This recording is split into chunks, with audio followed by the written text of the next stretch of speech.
Jaya Radha Madhava Kunja Bihari.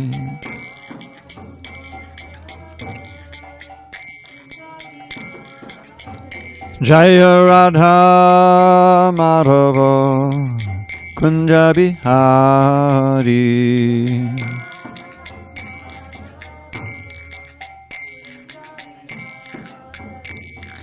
Gopi Janavallabha Girivaradhari.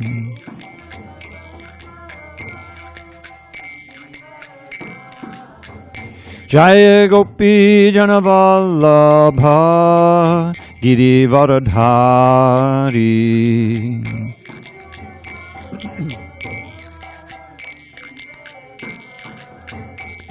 Yashodanandana Bhajajana Ranjana.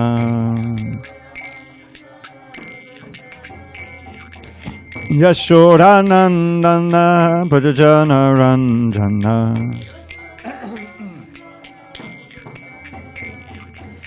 Jamuna Tira Vanachari. Jamuna Tira Vanachari.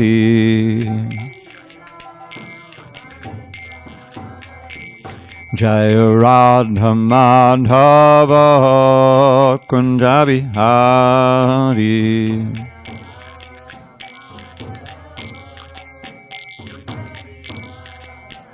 Jaya Radha Madhava Kunja Bihari.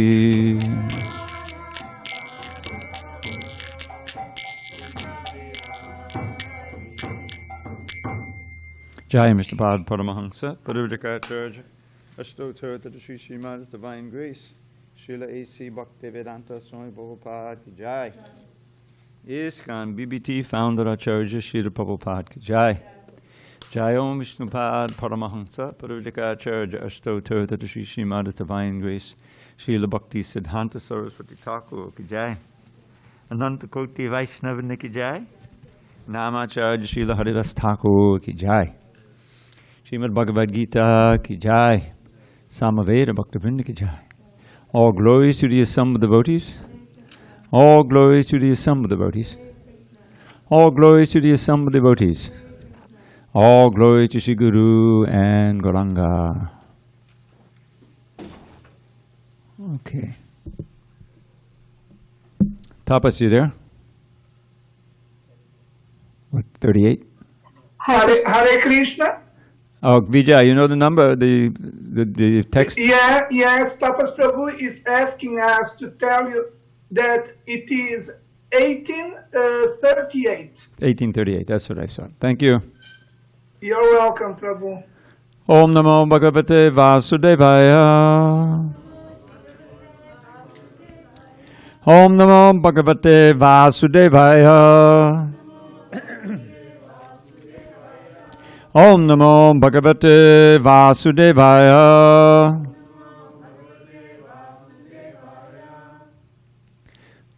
On the 7th day of December 2021 in San Diego, we're reading from Srimad Bhagavad Gita as it is, translation and commentary by His Divine Grace, A.C. Bhaktivedanta Swami Prabhupada. We are in the 18th chapter entitled Conclusion, the Perfection of Renunciation. Text 38 on page 684. That's 684.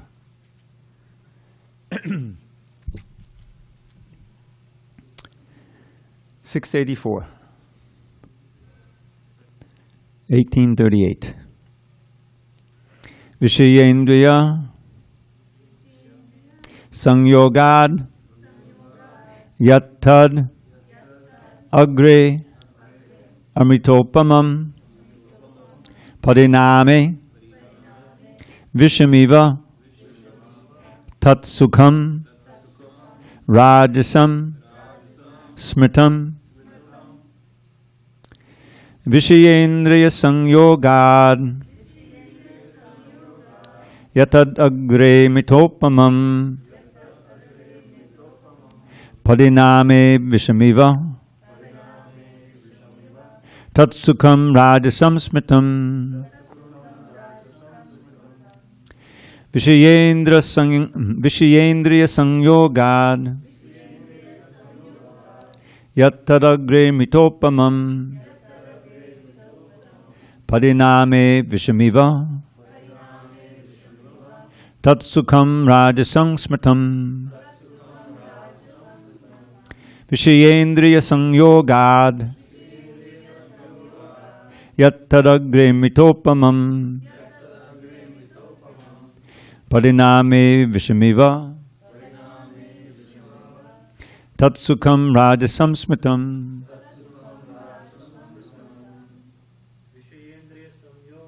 Vishayendriya Sanyogat Yattaragre Mitopamam Pariname Vishamiva Tatsukham Rajasam Smritam Vishayendriya Sanyogat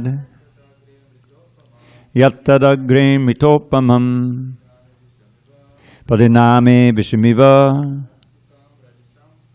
Tatsukham Rajasam Smritam Vishayendriya Sanyogat Yattadagre Mitopamam Pariname Vishamiva Tatsukham Rajasam Smritam. Want to try it? Vishayendriya Sanyogat Yattadagre Mitopamam Pariname Vishamiva Tatsukham Rajasam Smritam. Good. Want to try? Vishayendriya Sanyogat Yattadagre Mitopamam Pariname Vishamiva Tatsukham Rajasam Smritam. Ladies?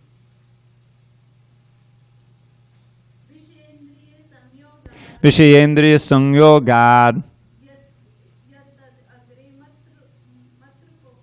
Yattadagre Mitopamam Pariname Vishamiva Tatsukham Rajasam Smritam. Vishayendriya Sanyogat Yattadagre Mitopamam Pariname Vishamiva Tatsukham Rajasam Smritam. Zoomland?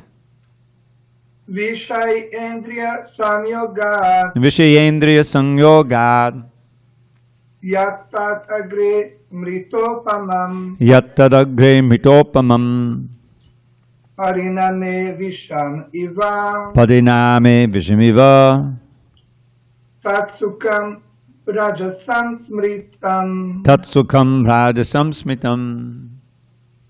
Anyone else? Vishayendriya Sanyogat Vishayendriya Sanyogat Yattadagre Mitopamam Yattadagre Mitopamam Pariname Vishamiva Pariname Vishamiva Tatsukham Rajasam Smritam. Tatsukham Rajasam Smritam. Vishaya, of the object of the senses, Indriya, and the senses. Sanyogat, from the combination. Yat, which tat, that, agre, in the beginning. Amrita upamam, just like nectar. Pariname, at the end. Vishamiva, like poison. Tat, that, sukham, happiness. Rajasam, in the mode of passion. Smritam, is considered. Translation. That happiness which is derived from contact of the senses with their objects, and which appears like nectar at first, but poison at the end, is said to be of the nature of passion. Purport. A young man and a young woman meet, and the senses drive the young man to see her, to touch her, and to have sexual intercourse. In the beginning, this may be very pleasing to the senses, but at the end, or after some time, it becomes just like poison. They are separated, or there is divorce, there is lamentation, there is sorrow, etc. Such happiness is always in the mode of passion. Happiness derived from a combination of the senses and the sense objects is always a cause of distress and should be avoided by all means. Om Jnana Timirandasya Gyanandana Shalakaya Chakshu Unmilitam Mena Tasmai Shri Gurave Namaha. I was born in the darkest of ignorance, but my spiritual master Srila Prabhupada opened my eyes with a torchlight of knowledge. I offer my humble obeisance unto him and all members of Sri Parampara. So now Krishna is describing happiness in the three modes. And the previous verse we read, text 37, that which in the beginning may be just like poison, but at the end is just like nectar, and which awakens one to self-realization is said to be happiness in the mode of goodness. And he describes how, and we experience, if you practice Krishna consciousness, there are so many austerities that have to be undergone. Not severe austerities like some of the yogis may perform, where they, if it's hot, if it's summertime, then they'll go out in the middle of the desert and build fires all around, so it gets really hot and really, could really control the senses. And if it's cold, all right, let's go, break some ice and go swimming. In other words, they go to extremes. We have austerities, but not like that. But still, in the beginning, it may be a little difficult because we're so accustomed, especially in this age, to enjoying pleasures of the senses. But as Krishna says right in this third chapter, Tasmat tvam indriyanyado niyamya bharatarshapa. Therefore, in the beginning, Arjuna, control the senses, and in this way conquer over kama, lust, which is never satisfied and which burns like fire. So this kama, which is often restricted to sex attraction, is more than that in the vocabulary of the Bhagavad Gita. It includes that, but if any pleasure that's simply mediated by the senses, and we're surrounded by them, we're very familiar with them, whether it's eating or seeing beautiful things and like that. But there's no transcendental element to it at all. It's simply in the mode of passion. So in the end, as he says here, it produces poison. Now what is that verse? Yehi sangsbharjaja boga dukkha yonaya ebate. Practically the same words, the same exact idea. In the 5th chapter, Krishna says, and those of you who have been listening to this class, you may have heard me quote this verse by maybe 100 times. Yehi sangsparjita boga means that enjoyment that is caused by the contact of the senses with their objects. Sangsparjita boga dukkha yonaya evate is the source of your misery.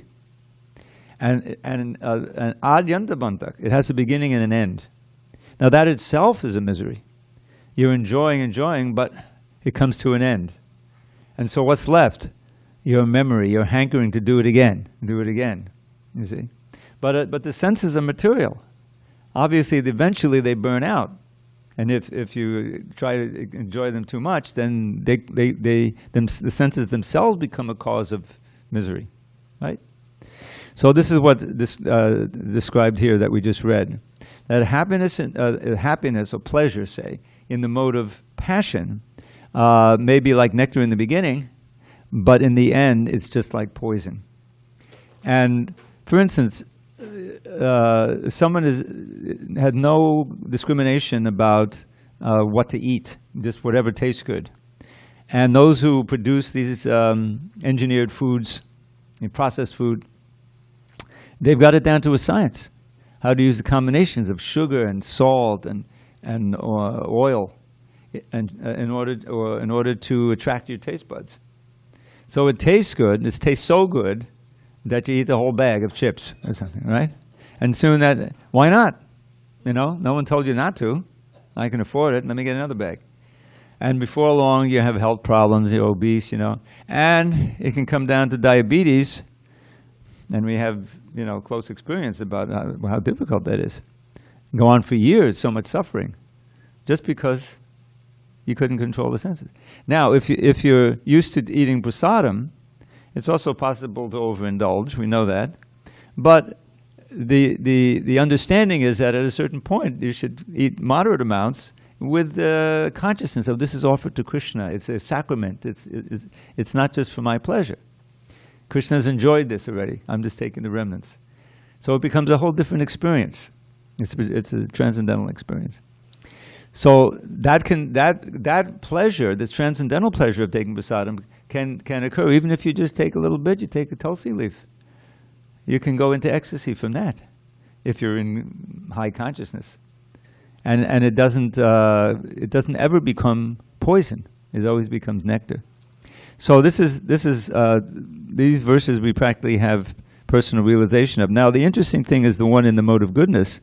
At the beginning, it may be like poison, as was discussed. There are certain austerities to perform. But in the end, it's like nectar. And Amrita means it doesn't die.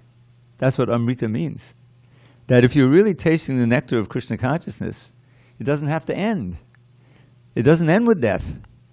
In death, you just go on enjoying. So in a way, the pure devotees, they don't have any death. They're still serving in the same way that they were internally, even during this lifetime. So this is the promise of Krishna consciousness. At the beginning of the Nectar of Devotion, the Bhakti Rasamrita Sindhu, Rupa Goswami, he defines, I think it's 8 different benefits of Krishna consciousness. And the first one is, because this one is when we can directly experience, the mitigation of all miseries. This is something that's a constant struggle in this material world. There are miseries both extreme and not so extreme. But in any case, we want to try to mitigate them. You see? So Krishna consciousness, automatically, if one is following nicely, then you don't have these anxieties and these miseries in the material world. They're very regulated, and you're working according to the rules and regulations. And on the other side, it puts one deeper and deeper into this ocean of nectar, of real pleasure, which is spiritual and therefore doesn't have a beginning and an end. As long as you're deeply meditating on Krishna and serving him with devotion and in Krishna consciousness, you'll be tasting the nectar of Krishna consciousness. It's entirely up to you. You know, people sometimes ask, how did we ever fall from the spiritual world? This question came up again and again during Prabhupada's time, and they wrote letters to him. And he always answered in the same way, by our misuse of our little free will. Because Krishna is totally independent. He's supreme. Satya Sankalpa, whatever he wills to do automatically happens. So we have minute free will, independence. We can serve Krishna or not. Otherwise, there's no meaning to love. There's no meaning to prema. If it's coerced, then it's not love. You know. So we misused our independence. We voluntarily decided not to serve Krishna, and immediately we're put under the influence of the material energy, which brings great fear. In the 11th canon, we have this verse, Prabhupada would quote all the time, Bhayam dvitiya banaveshatak syad. The first line is a complete idea. Bhayam is caused by becoming absorbed in the dualities of the material world, that which is not the internal energy, the reflection of the internal energy, or Maya. Ishara petasya, turning away from the Isha, from the Lord, turning our face away, our attention away. Viparyo asmrti, and our position becomes reversed. Viparya means upside down. Instead of being a servant of Krishna, we become Krishna's competitor.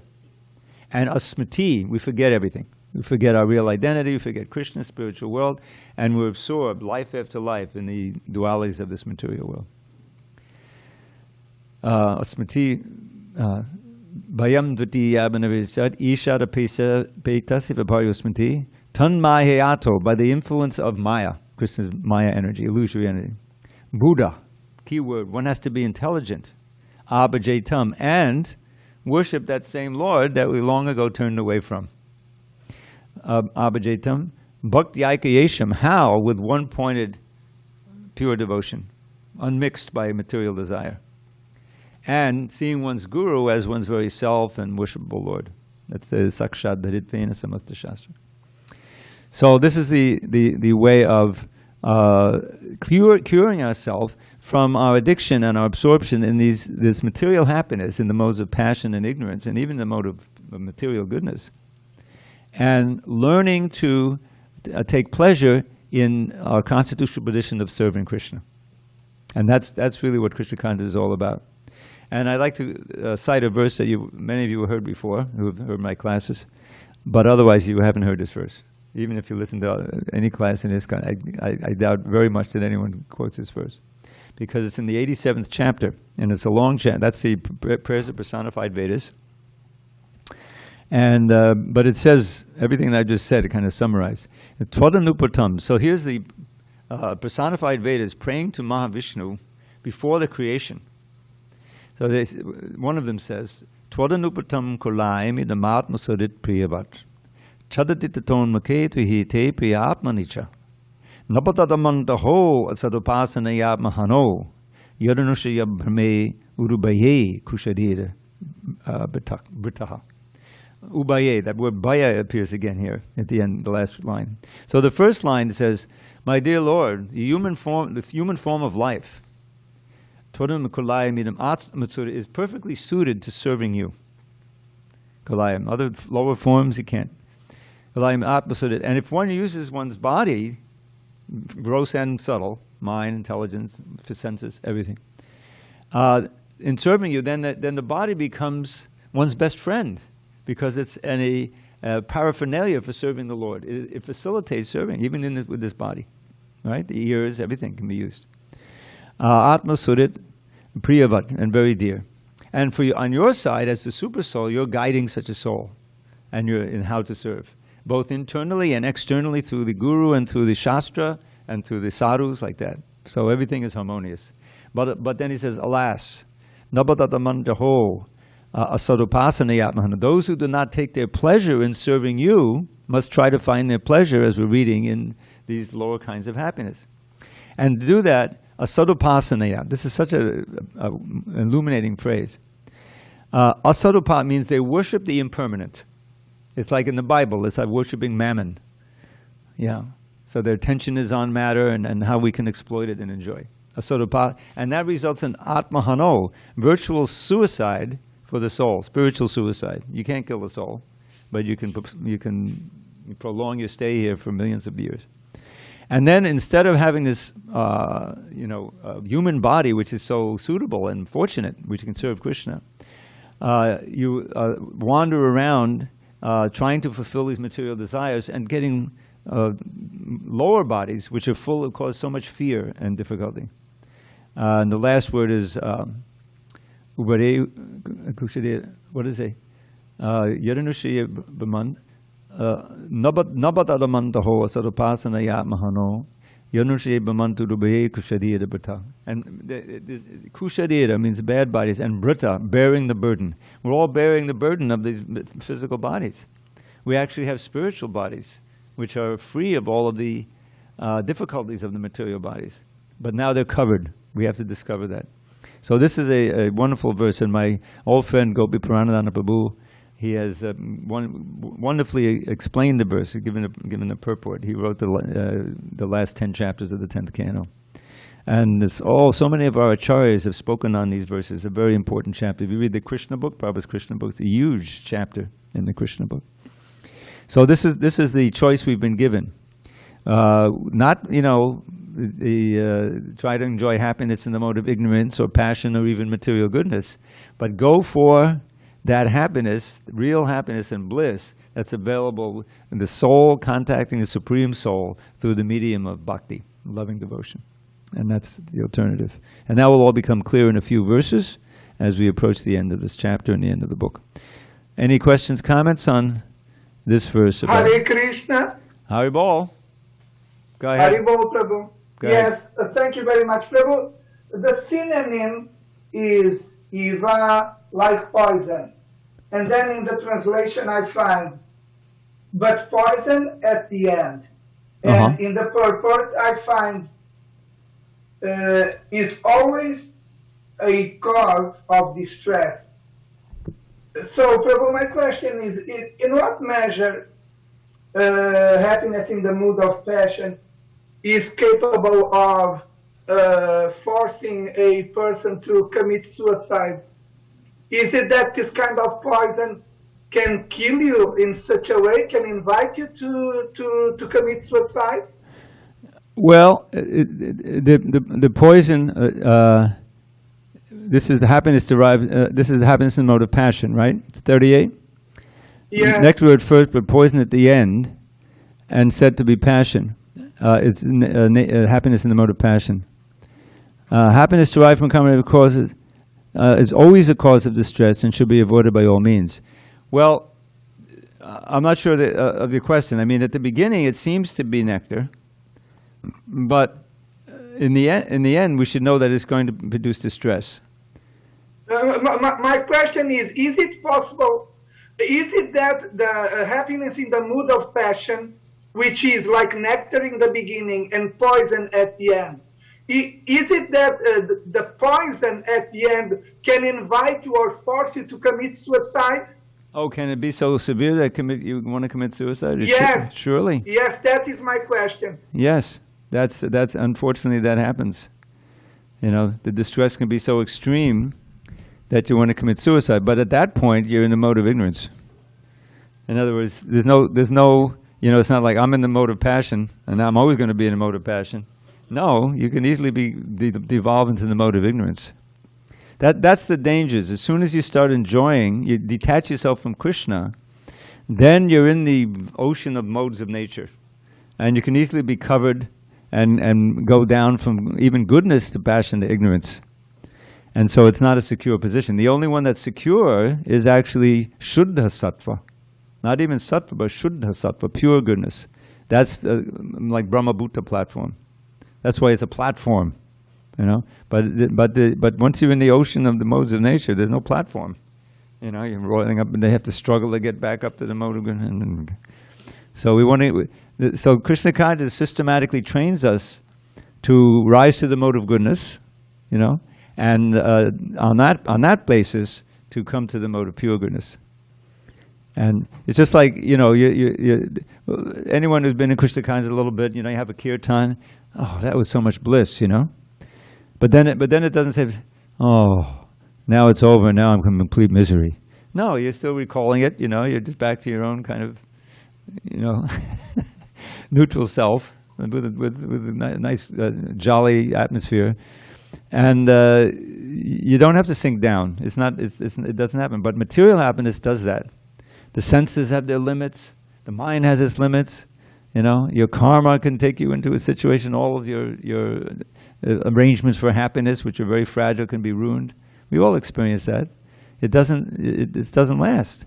But as I pointed out last night, the basis of happiness in Krishna consciousness is really within our control. It means that, of course, it's ultimately in Krishna's control, but we can do things to evoke Krishna's mercy that we know from experience, from the Shastra, from prayer, from chanting, from regulation. It's within our power. And we can gradually become weaned from even the temptation to enjoy the happiness with the senses, just pure sensual pleasure. Because there's always another, how shall I say, variety of service that can be done with the basis of being just conscious of Krishna. And at the end, when the senses aren't even working anymore, it's still the mind. If the mind has been trained to think of Krishna, and you're actually experiencing nectar at every moment by thinking of Krishna, that alone can give you so much peace when finally the body gives out, which it must at one point. And even we've seen devotees, who come from ordinary material life, but become trained in Krishna consciousness, they can achieve that state. I mean, just recently we had the Shamali with a very auspicious passage in Rajendranandana Prabhu. It's a whole different experience. I mean, I worked in a hospital for over a year, close to 2 years, back in the early 70s. And I was inhalation therapy. It means I would go and, the bags of oxygen. So I was there and witnessing so many people leave their bodies. And it's a hair-raising experience, so much fear, and oftentimes it's just sedated because the nurses, people otherwise they're freaking out. And believe it or not, there's something called terminal restlessness, where near the end, someone will complain, the patient is saying, I saw these dogs, and they're frightening and all this. And they take it, it's just terminal restlessness, they're hallucinating, and they give some drug, sedate.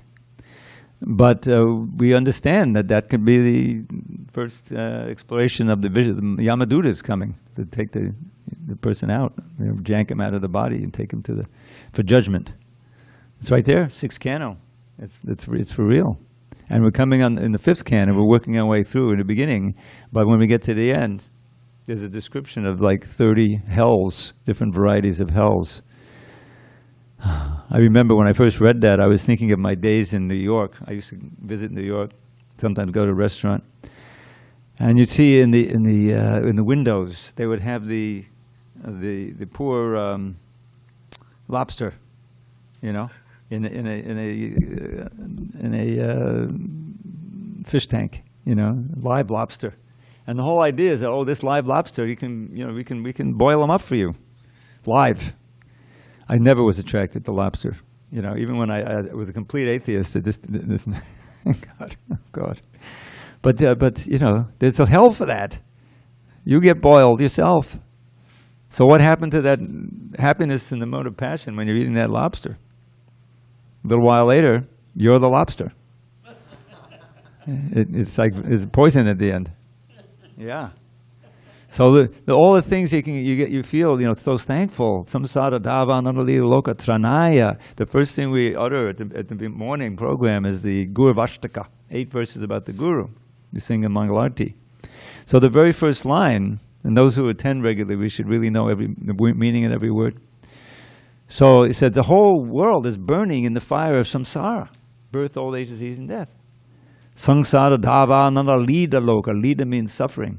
But the spiritual message, Tranaya, he's delivering us from that ocean. Karundiganagan, he has the form of a cloud of mercy, raining down the mercy and soothing us and saving us from the fire. Welcome. Haribo Sukrij. Haribo Prabhu. So how is he doing that? We're experiencing it here. By these instructions, by working so hard to establish temples, so we have a place to worship, we get the deities. All of this helps to draw our senses, purify our senses, and give us a taste of the happiness of Krishna consciousness, which completely eclipses all of these different habits in the modes of nature. And you can feel, over the years, I felt how grateful I am. I was saved from all that craziness of my contemporaries. The drugs and the sensual activities and all of these different things that just produce suffering in the end. But all these years of Krishna consciousness has not produced any suffering. No. The more Krishna conscious you become, the more you enjoy. And what are you enjoying, really? It's not anything gross. It's the subtlest kind of relation with Krishna. Okay, should we go on? Yes, Prabhu. Thank you very much. Wonderful answer to my question. Hare Krishna. Haribol, Prabhu. Haribol. Hare Yes, Krishna. go ahead. Oh, we have a mic right there. Just pass along. Yes, Prabhu. Yeah, so I heard about that hell where they fry. Yes, but yes. I never knew there are 30 types of hell. More than that. More than that. Yeah. So my question is, let's say there is reincarnation process, right? So people go through that hell and then to the reincarnation, or Yes, then they get reincarnated again. Okay. And Prabhupada once described that, and it's hair-raising to see, because like there's one where I forget what the sin is where you get this, but you get thrown off a mountain. They drag you up to a mountain, you're thrown off, and there's rocks down there, and your body is all destroyed. But don't die because you're in your subtle body. So they then drag you up again, throw you down, drag you up, throw you down. And then after then you get reincarnated. And oftentimes it'll be in a subhuman body. Your consciousness is just covered more and more. And you go to an animal body. Now in the animal body, there's no sin. You're just working your way through back up to the human form eventually. There's no eternal damnation, but there's an awful lot of suffering. And knowing that, the whole idea of these hells, description, knowing that, well, let's refrain from it. But you have to have the ability to get the higher taste and the higher pleasure. If you don't have that, then religion becomes just, unbelievable austerity. And that doesn't work. So Krishna consciousness, yes, we have warnings about it. There are 4 regular principles. Prabhupada never compromised that, But at the same time, from day one, you get the means of spiritual enjoyment. which eradicates whole lifetimes of karma. Once you learn that, then oh, that's a bonus. You know, I was just here to groove on the Hare Krishna. Now I know that I got. So it's all auspicious from day one. Everything is all auspicious, and we should take advantage. Thank you, Guru. Okay. All right. So that was now so-called happiness in the mode of ignorance. Text 39. Yaragre chana bandecha sukham mohanamatmanaha nidralasya pamarotam tattam samudaritam. And that happiness which is blind to self-realization, which is delusion from beginning to end, and which arises from sleep, laziness, and illusion, is said to be of the nature of ignorance. Purport. One who takes pleasure in laziness and in sleep is certainly in the mode of darkness, ignorance. And one who has no idea how to act and how not to act is also in the mode of ignorance. For the person in the mode of ignorance, everything is illusion. There is no happiness either in the beginning or at the end. For the person in the mode of passion, there might be some kind of ephemeral happiness in the beginning, and at the end distress. But for the person in the mode of ignorance, there is only distress both in the beginning and at the end. So, we should choose happiness in the mode of goodness and ultimately in the mode of pure goodness. And then that's most auspicious. All right, let's go on. Text 40. Natad asti prativyang va divideveshu va punaha sattvam prakritijaya muktam yadevi syat gunai. There is no being existing, either here or among the demigods in the higher planetary systems, which is freed from these three modes born of material nature. Purport. The Lord here summarizes the total influence of the three modes of material nature all over the universe. Okay, now next he's going to discuss Brahmins, Kshatriyas, Vaishyas, etc. But before we go there, I just wanted to cite this one verse. Back in chapter 7, Krishna was talking about how this whole world is working according to the modes of nature, prakriti, and one has to try to overcome it or go beyond it. So he gives this formula, which is so important, and we should know it. Daivi yesha gunamayi mamamaya doratyaya. That this material energy of mine is divine. It's divine energy because it's related to me.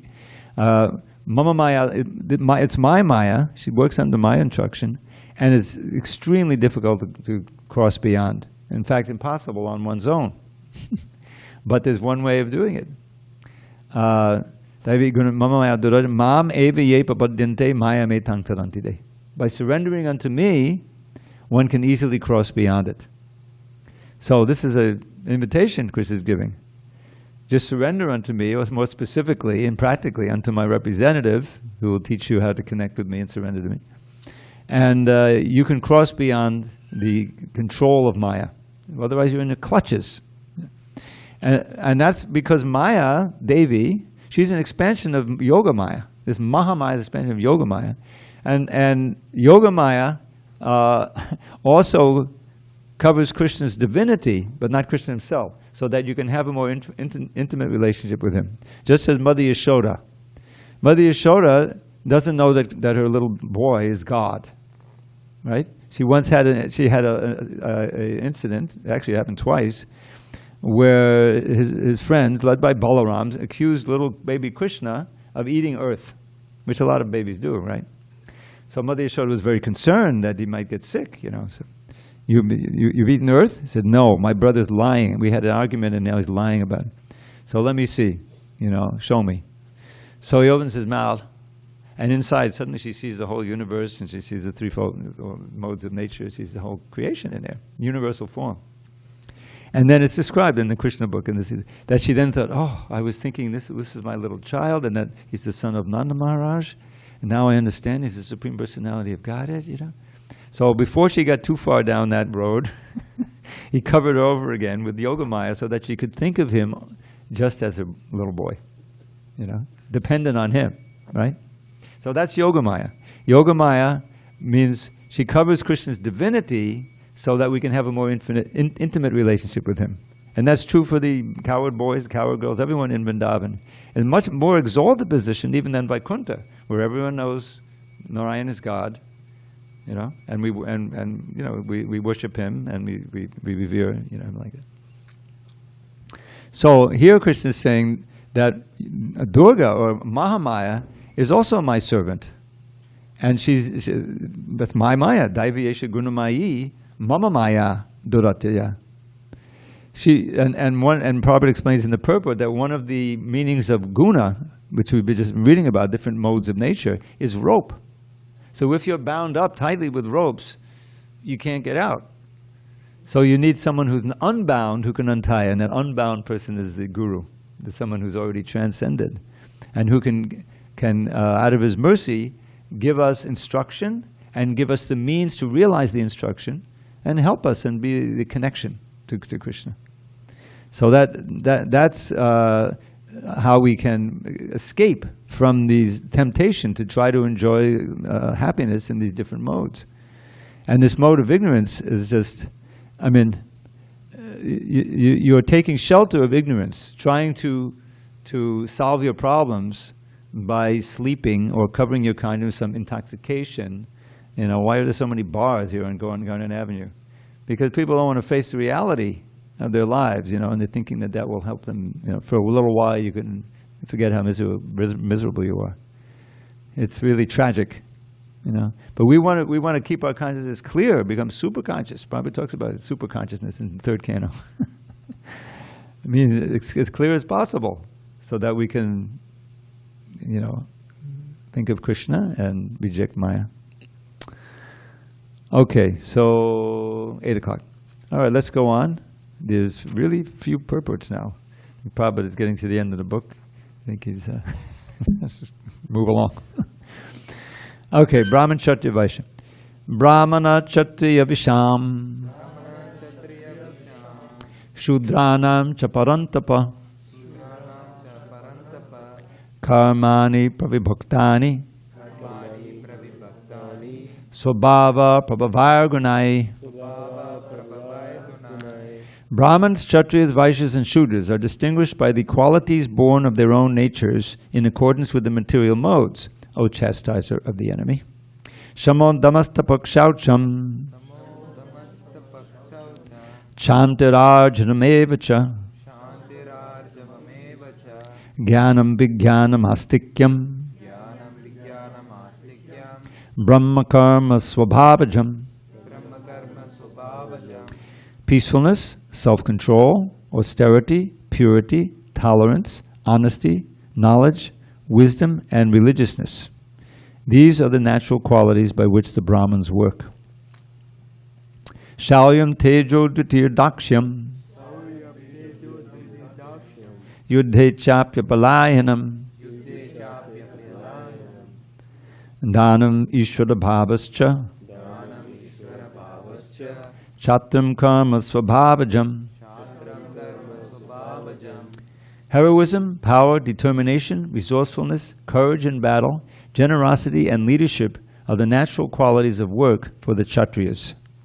Now, I may not have read the translation to 41. I don't know if you noticed that, right?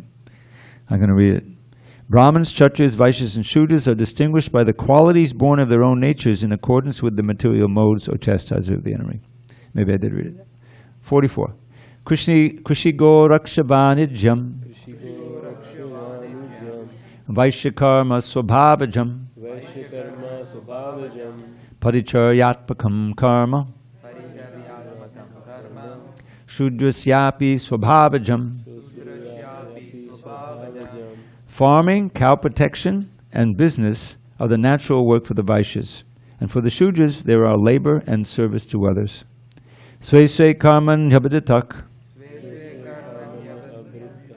Sangsiddhim nabate naraha Swakarma nadatak siddhim Yata vindati tatrinu. By following his qualities of work, every man can become perfect. Now please hear from me how this can be done. Yatak pravittir bhutanam Yena sarvamidam tatam sakarmanatam amvyarchya siddhim vindati manavaha. Now this one has a purport because he's often quoted. By worship of the Lord, who is the source of all beings and who is all-pervading, a man can attain perfection through performing his own work. Now this may not be exactly clear what that means. Through the performance of his own work, and in this way worshiping the Lord, through the performance of his own work, that Lord who is the source of all beings and who is all-pervading, a man can attain perfection by worshiping through his work.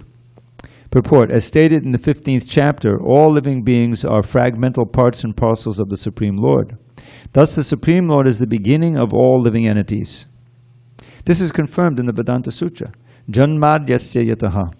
The Supreme Lord is therefore the beginning of life of every living entity. And as stated in the 7th chapter of the Bhagavad Gita, the Supreme Lord, by his two energies, his external energy and internal energy, is all-pervading. Therefore, one should worship the Supreme Lord with his energies. Generally, the Vaishnava devotees worship the Supreme Lord with his internal energy. His external energy is a perverted reflection of the internal energy. The external energy is a background, but the Supreme Lord, by the expansion of his plenary portion as Paramatma, is situated everywhere. He is the supersoul of all demigods, all human beings, all animals, everywhere. One should therefore know that as part and parcel of the Supreme Lord, one has his duty to render service unto the Supreme. Everyone should be engaged in devotional service to the Lord in full Krishna consciousness. That is recommended in this verse. Everyone should think that he is engaged in a particular type of occupation by Rishikesh, the master of the senses. And by the result of the work in which one is engaged, the Supreme Personality of Godhead, Sri Krishna, should be worshipped. If one thinks always in this way, in full Krishna consciousness, then by the grace of the Lord he becomes fully aware of everything. That is the perfection of life. The Lord says in the Bhagavad Gita, 12:7, Te shamaham samudarta. Teshamaham samudarta. The Supreme Lord himself takes charge of delivering such a devotee. This is one where he says, I am the swift deliverer from the ocean of birth and death. That is the highest perfection of life.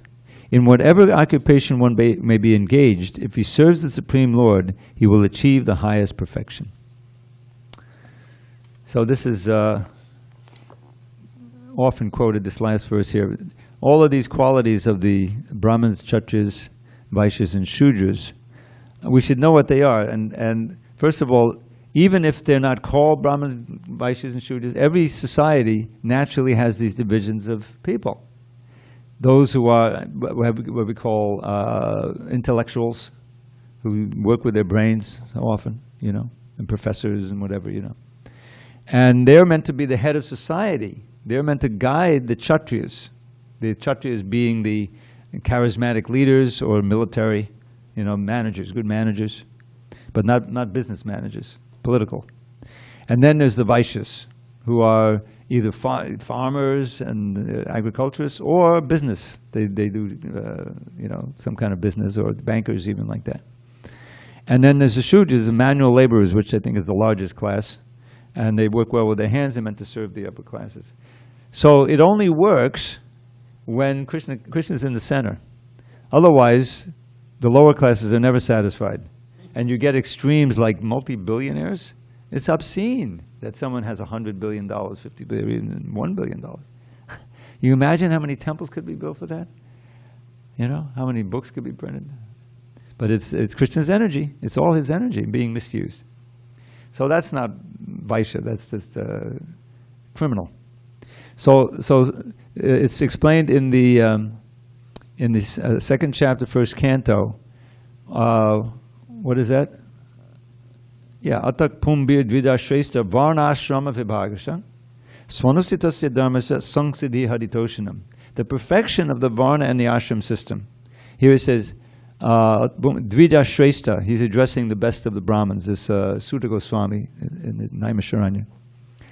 Varnashrama vibhagasha means the division of the varna and the ashram, the occupations and the spiritual classes, the brahmacharis and the grihasthas, like that. Suanustatasya Dharma said, they're perfectly carrying out their functions in each varna and ashram, but what makes it perfect is samsadi haritoshanam, that Krishna is satisfied by the work.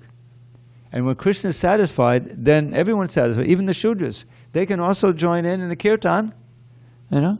And once you're in the kirtan, do you really say, oh, there's a Kshatriya over there in that corner of the room, and this is... No, it's just Hare Krishna, Hare Ram. See? And everyone can enjoy like anything. And the Shudras also get big feast. I remember this was after Prabhupada disappeared. I was there not in Vrindavan at that exact time, but a few days later. And then we went to Mayapur because there was Prabhupada was wearing all these garlands, and there's a Pushpa Samadhi. We have another Samadhi in Mayapur.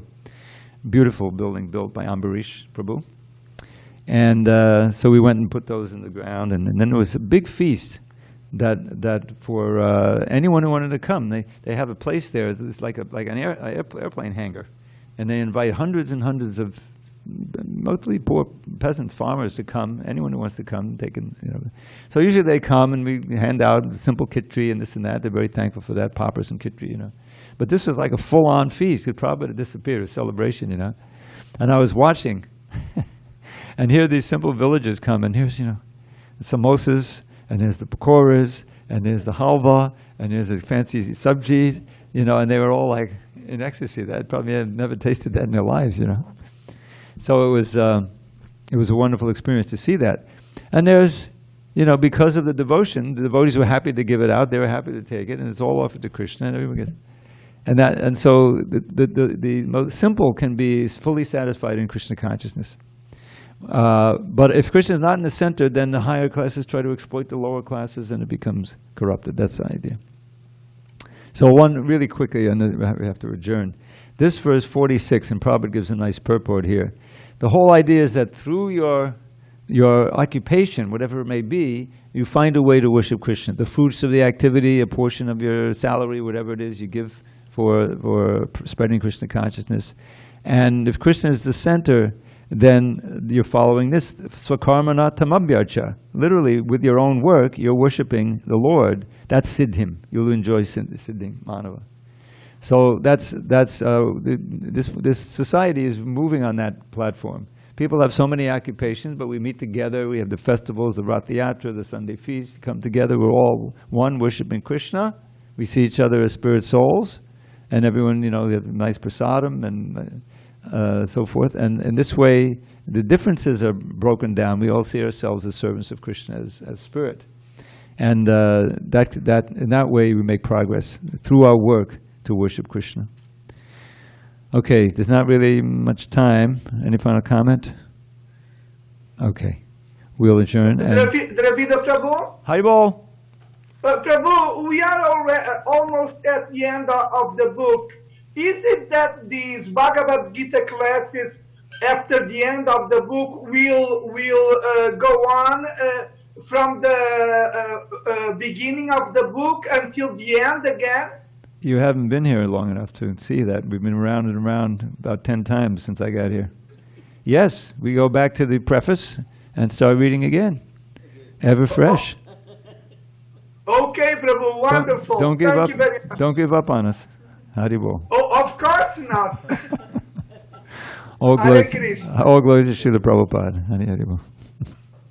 Srila Prabhupada ki jai.